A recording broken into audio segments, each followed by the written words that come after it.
भारत और बांग्लादेश के दरमियान होने वाली जंग के दौरान इस्तेमाल की जाने वाली मिलिट्री टैंकर को शिमोगा में नस्ब किया जा रहा है। ये टैंकर पूना के आर्टिलरी म्यूजियम से आज शिमोगा पहुंचा है। इस टैंकर को शिमोगा में आर्मी मेमोरियल सर्कल के तौर पर रखा जाएगा। इस वक्त एमआरएस सर्कल में इस टैंकर को नस्ब किया गया है। पूना से 2 दिन कबल रवाना होने वाले मिलिट्री टैंकर को आज सुबह शिमोगा में पुरजोश तरीके से इस्तकबाल किया गया। तलबा, आम लोग, कॉरपोरेशन के कमिश्नर समेत कई अहलकार इस वक्त मौजूद थे।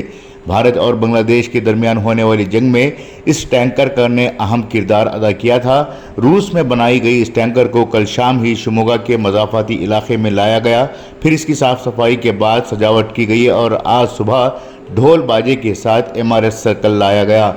शिमोगा में इस टैंकर को लाने और मेमोरियल बनाने के लिए कॉरपोरेशन की जानिब से 25 लाख रुपए मुख्तस किए गए हैं।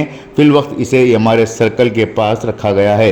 आने वाले दिनों में टैंकर को आईबी सर्कल यानी आदि चुंचुनगिरी स्कूल के पास नस्ब किया जाएगा। टैंकर के इस्तकबाल के दौरान रुकन असम्बली चन्नबसप्पा, मेयर शिव कुमार, सरकारी मुलाजिम तंजीम के सदर षडाक्षरी और डॉक्टर धनंजय सरजी वगैरह मौजूद थे। ब्यूरो रिपोर्ट, इनकलाब न्यूज़, शिमोगा।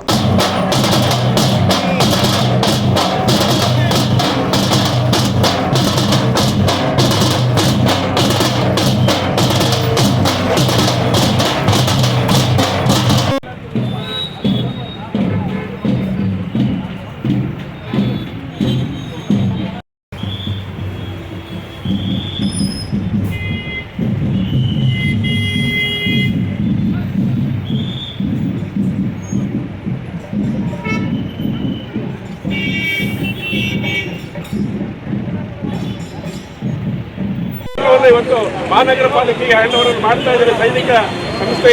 ಯಾಕಂದ್ರೆ ಅದು ಮುಂದೆ ಎಲ್ಲ ಯೋಜನೆಗಳು ಆಗಿದ್ದಂಥದ್ದು. ಹಾಗಾಗಿ ಅವರು ನಮಗೆ ಹ್ಯಾಂಡ್ ಓವರ್ ಮಾಡುವಂಥ ಕೆಲಸವನ್ನು ಮಾಡ್ತಾ ಇದ್ದಾರೆ. ನಮ್ಮ ಆಯುಕ್ತರು ಮತ್ತು ಮೇಯರ್ ಅವರು ಅದನ್ನು ಸ್ವೀಕರಿಸಬೇಕು ಅಂತ ಹೇಳಿ ಒಂದು ವಿನಂತಿ ಮಾಡ್ತಾ ಈ ಸಂದರ್ಭ ಉಪಸ್ಥಿತರಿರುವಂಥ ಎಲ್ಲ ನಮ್ಮ ಶಾಸಕರಾದಂಥ